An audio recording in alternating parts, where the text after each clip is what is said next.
Kai dama kai wani irin mahaukaci wani wale buru kai me sa ba kai wele dama kai ne ko kai ne wannan banzan inyamurin ko wele Only have a buru. dama wait shut up let me talk dama I've been telling you your tongue Wele.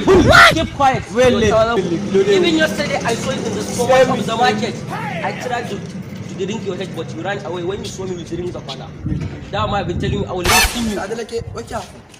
wele Akilo son. hey Mr. Man wait don't the virus let me give you the story the reason is why once upon a time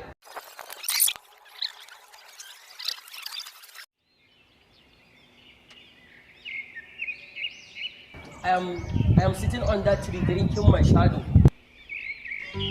I am minding my mind. I don't know up, I don't know down. Then this man come and kill me with slap.